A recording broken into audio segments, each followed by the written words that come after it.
Hi, everybody. True Crime with Tiff Klein here, giving criminals the disrespect they deserve. I am back after a week off. I had to study hard to pass a Pennsylvania state property and casualty license exam. I put about 92 hours in with no background and learned everything I needed to in 3 weeks to pass the test. It took me 2 attempts, but I did it. And now I'm studying another 2 weeks to take my life insurance exam. So hopefully on March 20th, I will be fully licensed for the state of Pennsylvania. So that's what I've been doing. Before I start tonight's episode, I wanted to thank you all. I hit 2,000 downloads today for my podcast, and I'm ecstatic. I started this in September, but it's something I've been wanting to do for years. And then I finally just pulled the plug and said, I don't know if that's a good analogy. I just said, heck with it. I'm going to do it. And my brother has a degree in music and technology. And I had him put everything in my Amazon cart. I gave him a budget and he hooked me up. I bought it. And then he FaceTimed me and helped me set it all up. And I did a lot of research to learn how to record and had someone help me with knowing what websites to use. So here I am, 2,000 downloads later, and I thank each and every one of you for tuning in. I know 2,000 isn't a lot compared to some like Kendall Ray and Crime Weekly, but hey, they started somewhere too, right? So I thank all of you. And then I also found out this week that True Crime with Tiff Klein won Best Social Media Page in the Scranton Wilkes-Barre area. Every year, our newspapers do a best of the best categories, like 200 categories, and then you go in and you vote for your favorite. And then the top 5 get moved on to the next round, and then the winner comes out of that round. So I had made it to final round, and then I won Best Social Media Page. So it's my 5th win overall. My first with True Crime with Tiff Klein, but in the past, I ran a food photography and social media marketing business called Klein's Corner. For those who live in my area, I won Best Local Blogger and Writer and Social Media Marketer for 4 times since 2018, and then I got my 5th win this week. So thank you so much. I love social media. You guys know that.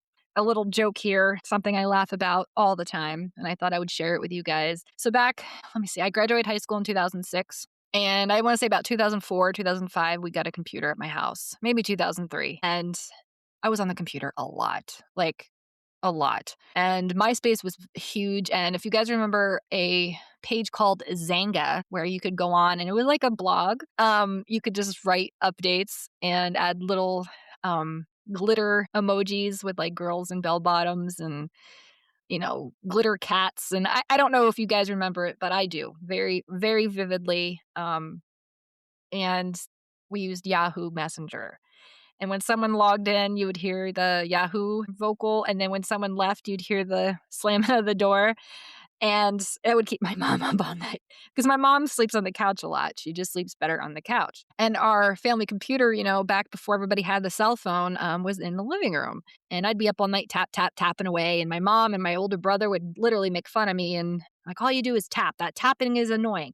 I hope one day you get paid to be on social media. I hope one day this all pays off and you get paid to be on there as much as you're on there. Well, joke's on them because I became a social media marketing manager for lots of restaurants in Northeast PA. I started my own business doing it for restaurants and some other businesses, and then won some awards as best social media page. And now I'm doing a podcast and won best social media page for that. So it's something I've always loved to do. And I know I post a lot, but my thing is, if you don't like it and you don't like my stuff in your feed all the time, unfollow me. I don't care. I don't. So it's something that has been a joke for a long time. And it's just like, well, who's laughing now? You know what I mean? Like, I did make it into a side hustle. So I'm doing something I love that I get paid to do. Like, come on. To connect with people? Hell yeah. So here I am. And now my mom's going on to CrimeCon with me. She's never been there before, so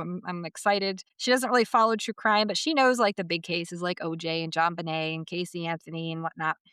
I'm excited to introduce her to the other side of it, the advocacy side, the emotional side, the support and awareness side, and show her, the side that I got to experience back in September in Denver, which was life-changing and was the best trip I ever went on. emotional, impactful, inspiring, educational. And I walked away with a lot of insight and I saw the world a little differently. So I'm excited to go back in May. And she's also going to Crime Stereo Fest with me in Boston with my friend Aspen. I'll be set up with a table for True Crime with Tiff Klein. Cheryl McCollum will be there. And Danny After Dark and your host Jules and some other people. I posted a video today on the guests that have been registered so far, so check that out. They are on Instagram under Crime Sterry.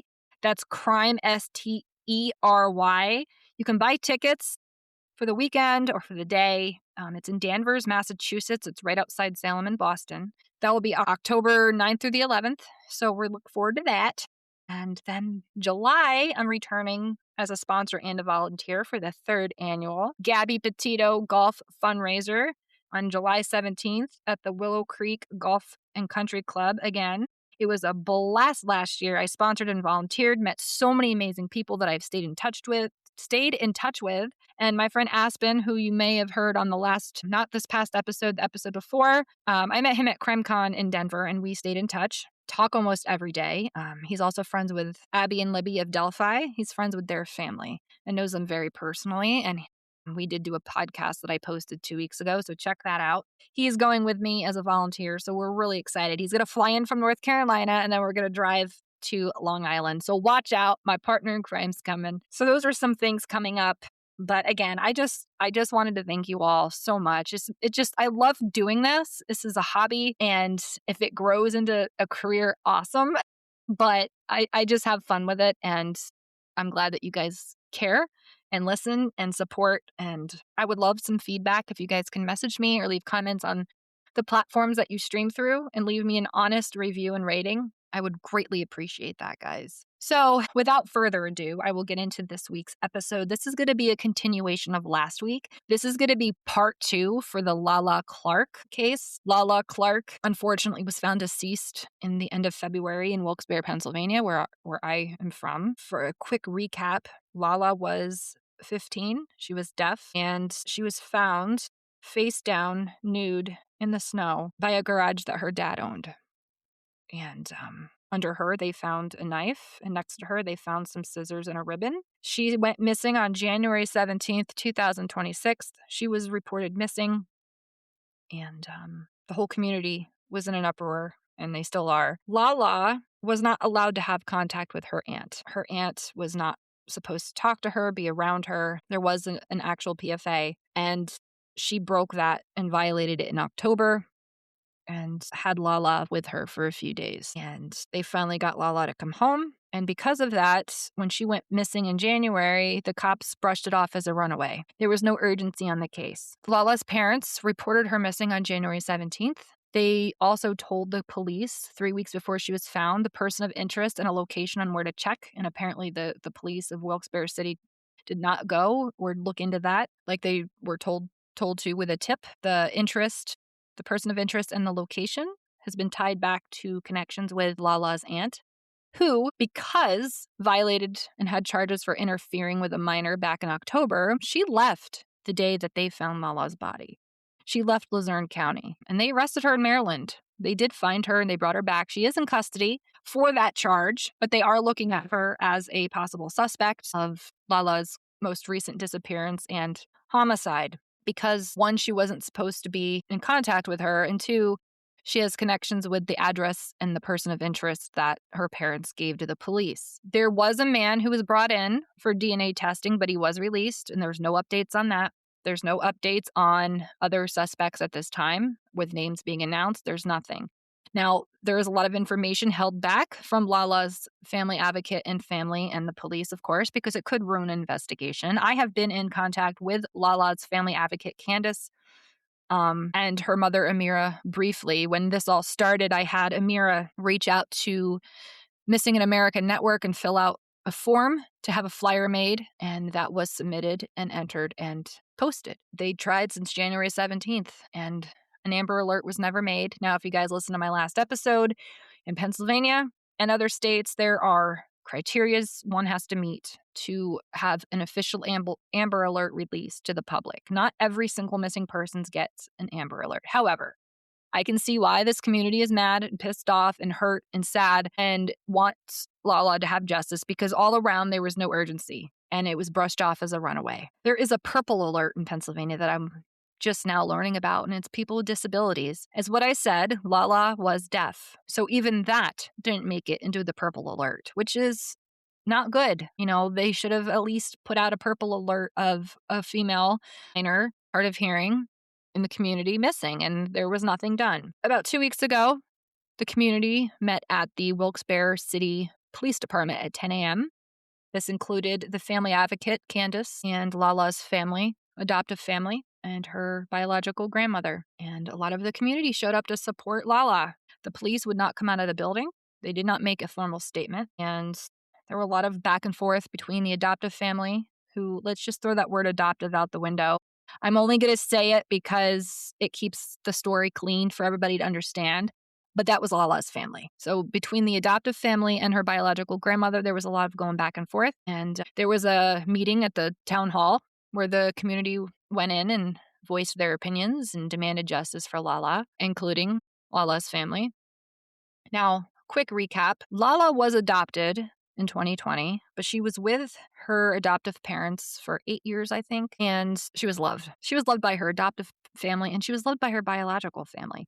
And just because her biological parents could not care for her or her siblings anymore does not mean that she wasn't loved. They were loved and they did the best that they could with what they could when they had her. But she was adopted, and Antoine and Amira took her in and they fell in love with her. And so did her siblings. And everybody that has posted about LaLa seems to say the same thing I did before reading her obituary. But before I really even read a lot of comments about her, I just watched some videos and looked at some photos. And the video that got me was, it was Christmas, and Amira posted it, and it may have been this past Christmas, and she flipped over the sunglasses that she got. And I could just see it, like her energy. She had this like boss energy. Like, she walked into a room and you could just tell she owned it, and that's just me watching a few videos, that her essence and her spirit just came through so hard in that video that I'm like, oh yeah, she's a badass, right? So she gets these glasses and she's freaking out. She's excited, but she talked with her eyes.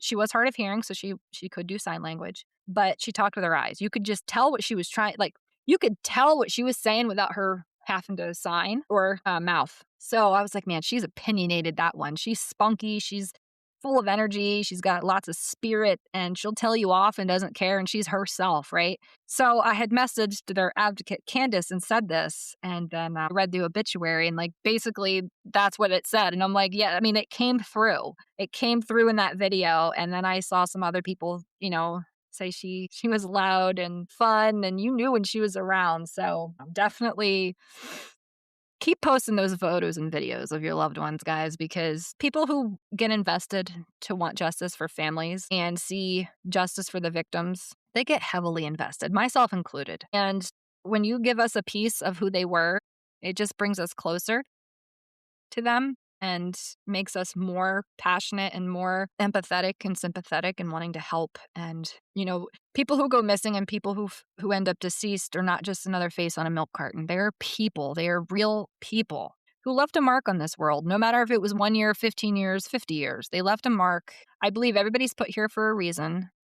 And sometimes things like this, I feel like happened for a reason, and I think things need to change. And maybe that was LaLa's destiny, to be here, be a bright light, and exit and make a change. I said that about Gabby Petito too. So sign language is beautiful. It's just something I've always wanted to learn, and I feel like this is the time to do it. And my whole life, I've loved it. I just love how someone can speak without using words, how someone can convey a message and communicate with others without using words, without using nasty tones and sarcasm and they could still do it through signing. I know that, but I just think it's beautiful. It's peaceful. Sign language is peaceful. And there's so many people out there who need assistance, who need interpreters. And I love it. It's just one of those languages I think is absolutely gorgeous. I took French in college, and I couldn't tell you anything about it today. I didn't take anything in high school.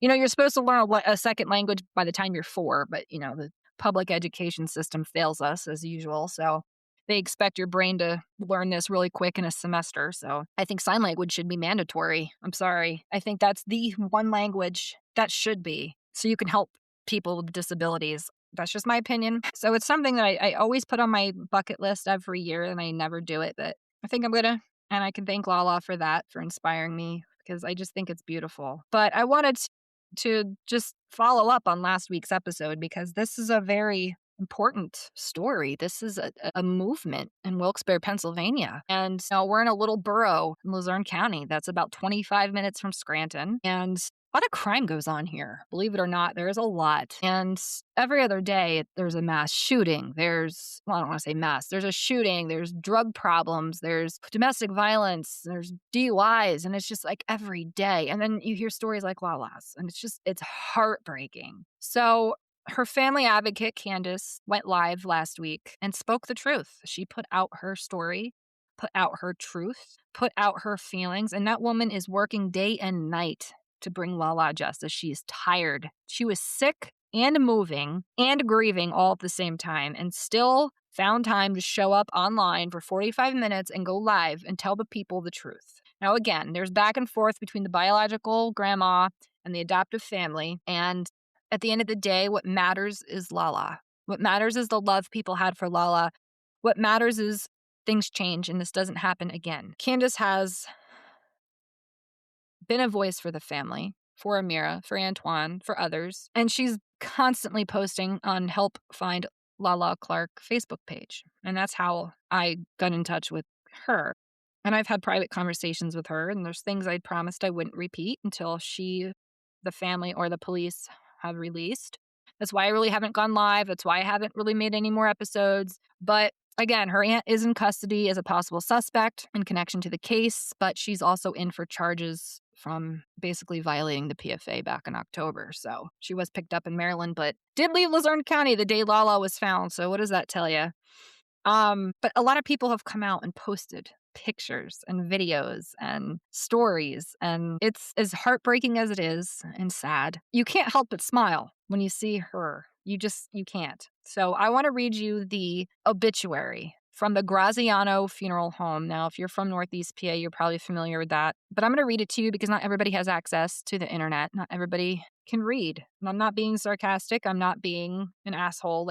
I'm reading this because I want to help people who maybe don't have access to it. Lanaya LaLa Clark was born on January 26th, 2011 in Flint, Michigan, to Joseph Etzel and Jolie McLeod. Her father, Joseph, preceded her in death.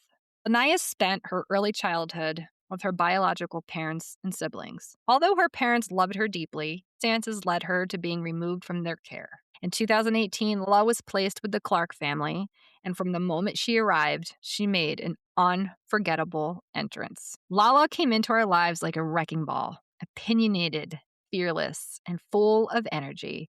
She made her presence known immediately and commanded the full attention of everyone around her. It did not take long for the personality and spirit to leave a lasting impression on our family, they said. On March 17th, 2020, LaLa was formally adopted to Antoine Clark and Amira Woods. That day was one of the happiest days of her life. She proudly wore a shirt. I love this.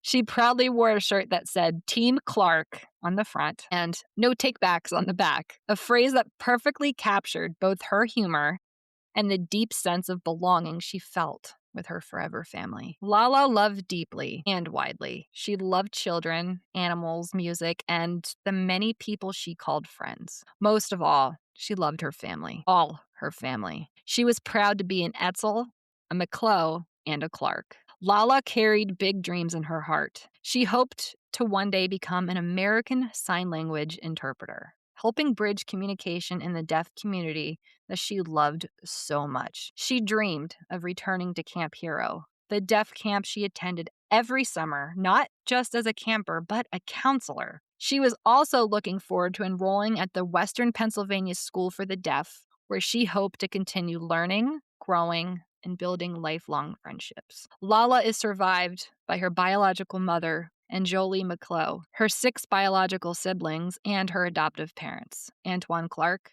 and Amira Woods. She also leaves behind her beloved siblings, Nidira, Antoine Jr., Amir, and Gabrielle, as well as her foster siblings, Aya, Angie, and Josh, who loved her dearly and were proud to call her sister. I apologize if I did not pronounce some of those names correctly. I did my best. Anyone who knew LaLa will never forget her laughter. It was big, joyful, and impossible to ignore.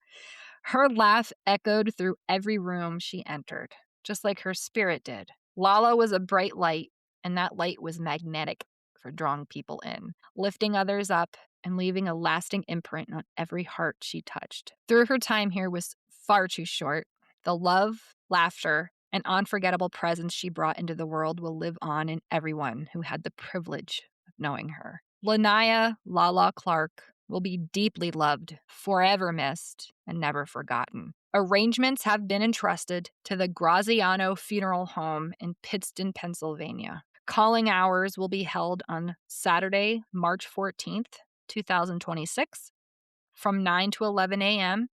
at Dr. Edwards Memorial Congregational Church at 668 Main Street, Edwardsville, Pennsylvania. Funeral services celebrating LaLa's life will begin at 11 a.m.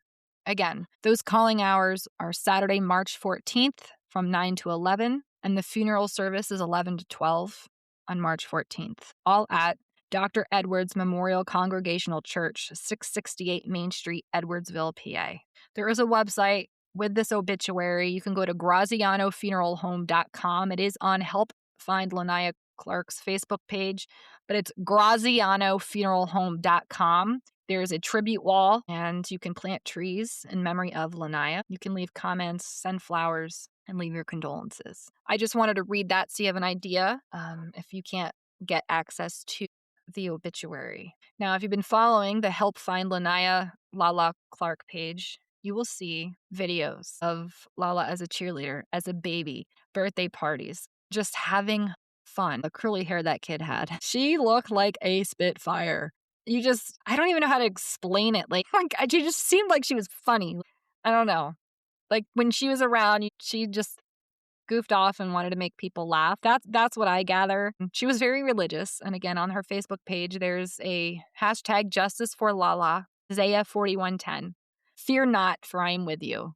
Be not dismayed, for I am your God. WVIA had posted that the Wilkes-Barre Police Department did not seek Amber Alert for LaLa, and another option went unused, prompting calls for new advisory types. Again, there wasn't an Amber Alert, and she wasn't put out in a Purple Alert either, which is disappointing because she did have a disability, and that at least should have went out. And she was a minor. And on the Help Find LaLa Clark Facebook page, they said there's been so much noise surrounding this tragedy, but the mission is to readjust the focus back to where it belongs on Lanaya, her smile, her innocence, and her life. She was pure, joyful, and deeply loved. And they said, let her smile be louder than the hate. Let her story be louder than the judgment. From John 1:5, the light shines in the darkness, and the darkness has not overcome it. There is a petition going around for LaLa. I have signed it myself. There are up to 3,373 verified signatures. It's called Turn Tragedy into Protection, LaLa's Law. When a child goes missing, every minute matters. Yet our current alert system leave dangerous gaps. LaLa Clark went missing, but an Amber Alert was not issued because there was no confirmed evidence of abduction at that time. Although she was a minor, deaf, and vulnerable, with documented safety concerns, including an active protection from abuse order, the statutory criteria for an Amber Alert were not met.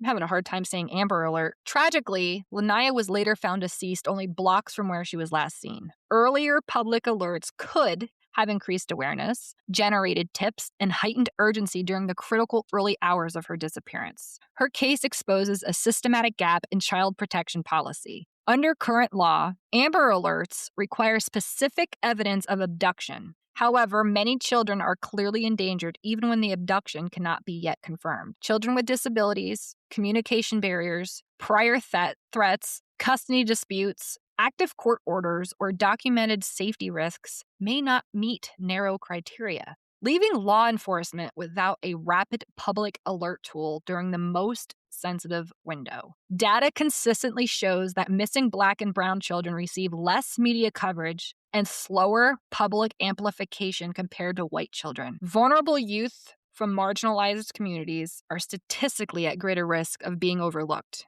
misclassified, or deprioritized. This disparity makes closing alert gaps even more urgent. No family should have to wonder where their child was endangered enough to qualify for public awareness. LaLa's law proposes the creation of a missing and endangered child alert that would activate when a minor is believed to be at credible risk of harm. There are documented safety threats, protective orders, or prior criminal concerns. The child has a disability or communication barrier, increasing vulnerability, like LaLa. Law enforcement determines immediate public awareness could aid recovery. This alert would not replace the Amber Alerts. It would function as a complementary tool, closing the gap between missing and confirmed abduction, so that vulnerable children receive rapid visibility when time matters most. The goal is simple.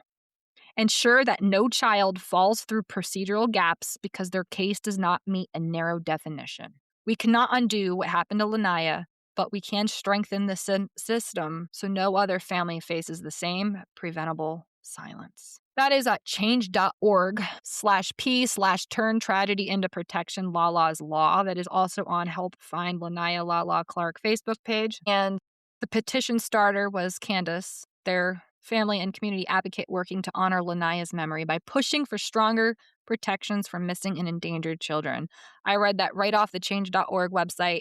You can sign the petition. There are decision makers. You have James Vance, you have Donald Trump, you have Josh Shapiro, you have George Brown, you have Marty Flynn, James Haddock, and Tony Brooks all listed there. We need this to pass. And this needs to be in every state, not just Pennsylvania. Not just Pennsylvania. There are, again, 3,373 verified signatures. I'm not sure exactly how many they need. I know with a lot, there needs to be so many for it to go into effect, but hey, 3,300 is not bad. Lots of nice comments from people. Again, that's change.org, turn tragedy into protection, LaLa's law. So if you want to go over to the Help Find Lanaya LaLa Clark Facebook page, you can find the link there. I do know they were looking for an interpreter for the services. So if you can do that and assist the family, that would be fantastic. But go on their page. Go and watch videos of this little girl because she was a spitfire. She just,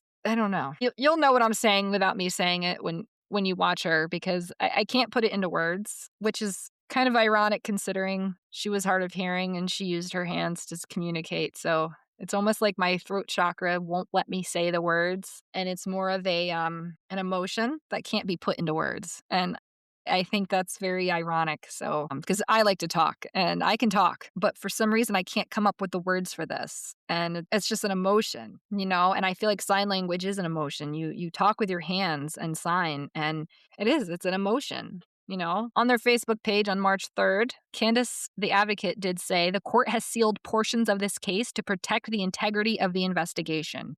That alone speaks to the seriousness and complexity of what is unfolding, and they respect that process. There have been reasons we could not publicly elaborate on certain things. When the full picture is eventually presented in court, we believe the community will better understand why we stood where we stood. Until then, we remain patient and committed to seeing justice through the properly and lawfully. Our focus remains on honoring LaLa, protecting her legacy, and ensuring accountability through the proper legal channels. Justice is not rushed. It is built carefully. We miss you, LaLa, and we'll never stop fighting for you. That comes from the link from thetimesleader.com, and it was called Aunt Jailed at LCCF on Custody Interference Related to Deceased Teenager. Now you can see the aunt's mugshot, Bobbiejo Etzel, and she was detained in Maryland in the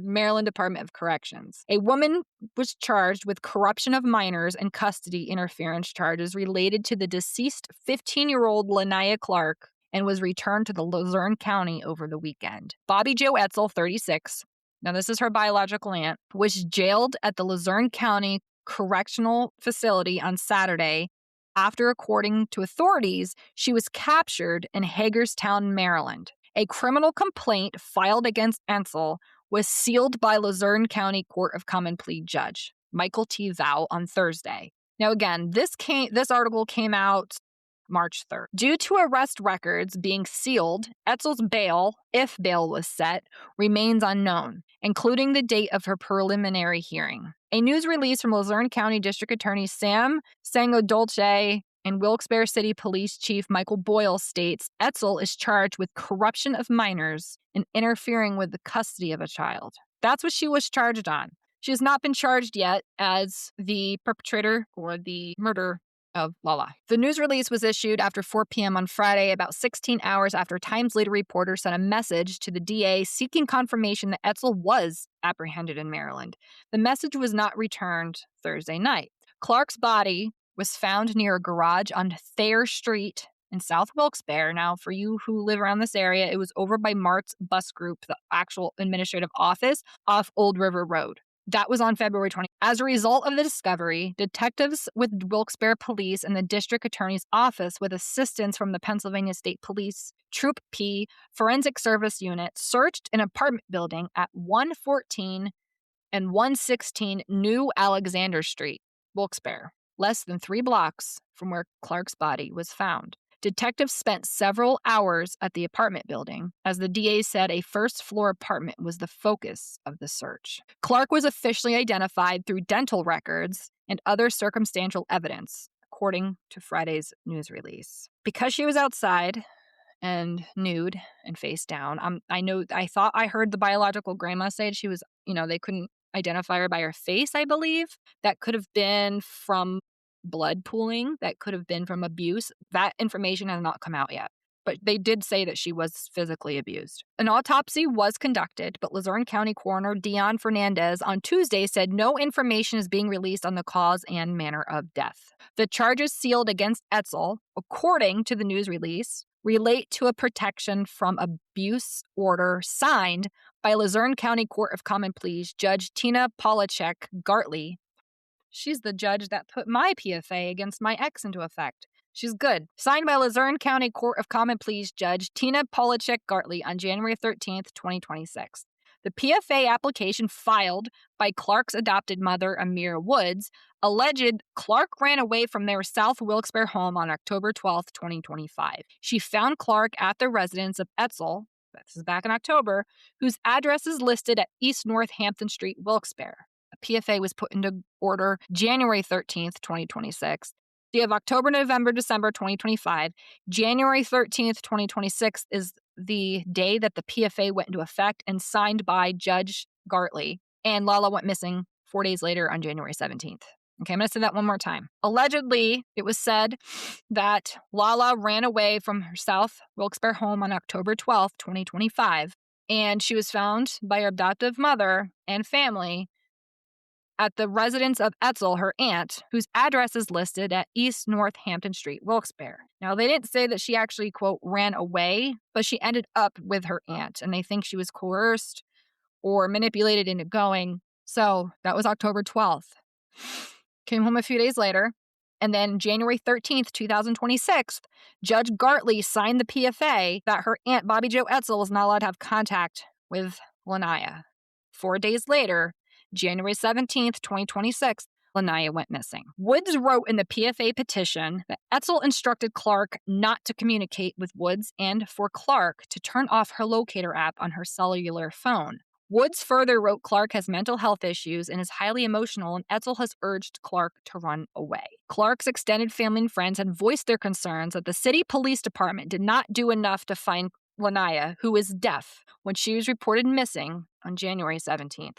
More than 100 people attended a vigil on February 28th for Clark on Thayer Street. That is the newspaper article written on March 3rd by Ed Lewis of thetimesleader.com. Again, that article is also on the Help Find Lanaya Clark Facebook page. There's a video floating around that her best friend Bella posted a video of herself signing LaLa's favorite song. And in the bottom corner, you can see LaLa signing. So Bella was her best friend, and there are a lot of kids hurting. And there have been parents that told Candace, the family advocate, that their children are now scared to walk places that they once felt safe, and how much this changed their perspective on the world around them. Her friend Bella did a beautiful tribute at the vigil, and she has shown up, sharing posts, sending messages, crying, worrying, and loving LaLa out loud. Again, you can sign the petition to help make sure this doesn't happen to other families. You can visit the Help Find Lanaya LaLa Clark Facebook page to show us your some support,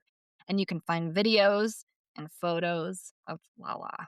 There's one that was posted February 28th from the vigil with all the candles and photos and flowers and balloons. The community showed up, and there's just been a lot. It's been a little quiet. I haven't gotten any updates, and I haven't talked to Candace in a few days, but last I knew, she did go live and she put the truth out there, and she's tired, and they're grieving, and they're not going to stop until LaLa gets justice. I mean, the poor woman was in the middle of moving, was sick, grieving, and going live because people are so hurtful and so mean and nasty in the comments, talking about things they have no idea what they're talking about. And that's one thing about being on social media as much as I am, and a podcaster, and trying to bring awareness to people, is you see the meanest, nastiest comments and the most ignorant things people can say, with usually people who have no idea what they're talking about, have never educated themselves on homicide, suicide, or domestic violence,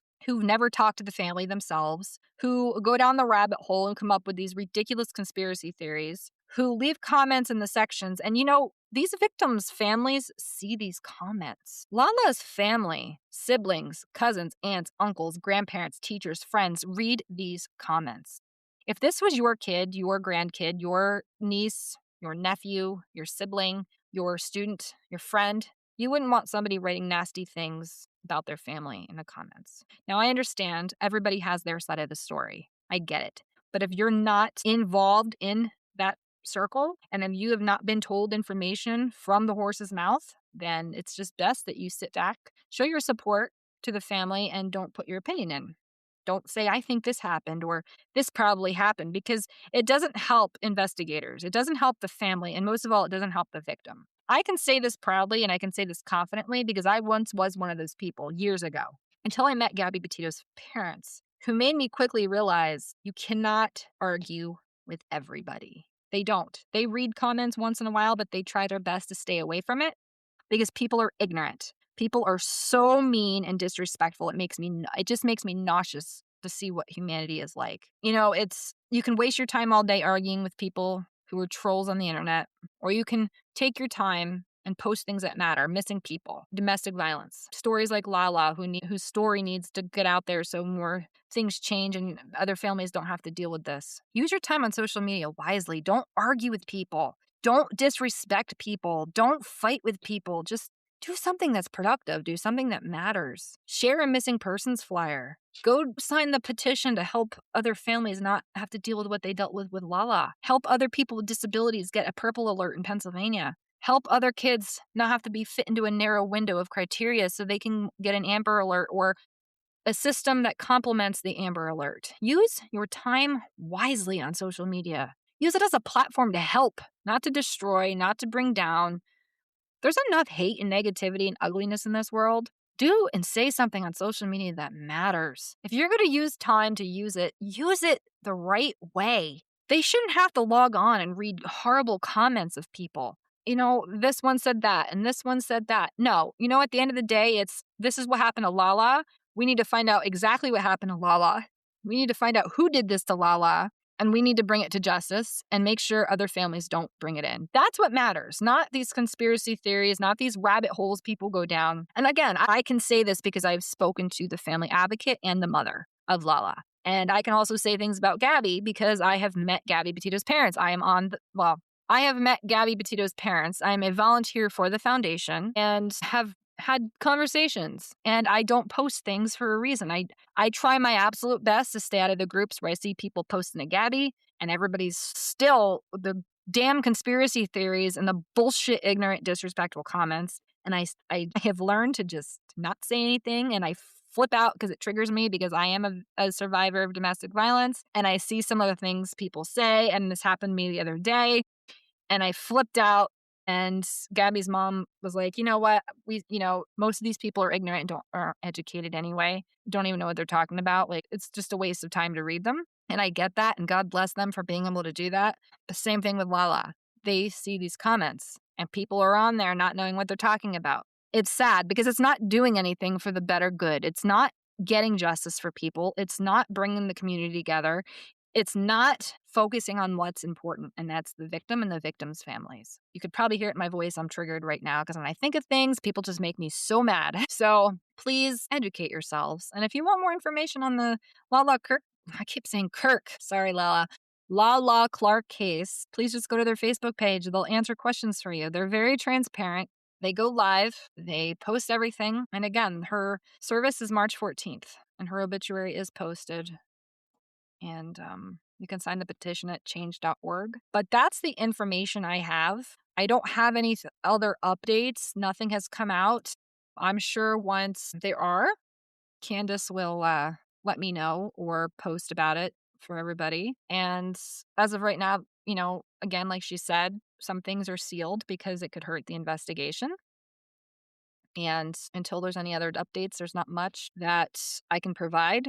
The things I do know that I can't say because I promised her I wouldn't. But it's nothing like critical. It's just little things that I promised I wouldn't repeat. And that's my duty. So I just wanted to give an update on LaLa Clark. Again, born January 26th, 2011, went missing January 17th, 2026, and was deemed deceased on February 21st, 2026. Now, it has come out that LaLa may have been alive up until 10 days before they found her, but that has not been verified, but it is suspected. So if these amber alerts went out, if these purple alerts went out, if there was more urgency, if places and people were investigated into when the tips were given, she could have been found alive. And this is where all of this is coming from. This is where the uproar from the community against the Wilkes-Barre City Police Department, because if the ball was dropped and this girl was alive up until 10 days before they found her, well, shake the magic 8-ball. All signs point to yes. So I hope this little girl is in peace. I hope she gets that justice. I hope this makes a change for Pennsylvania, for Luzerne County, for the whole nation. I hope things are on the up. And as I told Candace, I think everything happens for a reason. And LaLa definitely served a purpose here. So I think things are going to change for Luzerne County and spread through the state of Pennsylvania, and we can only hope nationally, right? And it takes one person or one situation to make a change, because if we all sit back and stay quiet and do nothing, then nothing changes. Change equals change. And it takes one person to speak up. If you see something, say something. And I always lead back to ending my podcast episode with just be nice, be kinder, and if you need help with domestic violence, go to the National Domestic Violence Hotline. Visit the GabbyPetitoFoundation.org. Now, remember, guys, domestic violence is not just between partners. It can be partners. It can be any family member, child and parent, parent and parent, aunt and niece, just like LaLa. If you know something, please say something or reach out to the Wilkes-Barre City Police Department to give tips, or reach out to help find LaLa Clark Facebook page. Privately message them. They'll take anything you can give them. And they're very transparent. And they said, if you have something, turn it right into the police. You don't even have to send it to them. Just send it right to the police. So, it doesn't hurt if you think you have something, even if in the end it comes out that you don't. It's better than sitting on it wondering if it is. So do that. Do that for LaLa. And I hope there's some updates soon, and I'll come back with part 3. This one is right here in my area, so I'm trying my best to stay up on it. But I hope I answered some questions for those who have listened to the other podcast. Part 1 has more information, and this one, it was just a follow-up just to give you some updates on what's going on. Thank you again for tuning in, as always. And you can find me on iHeart, Spotify, Apple, YouTube, Instagram, Facebook, TikTok, Snapchat. This is True Crime with Tiff Klein, giving criminals the disrespect they deserve.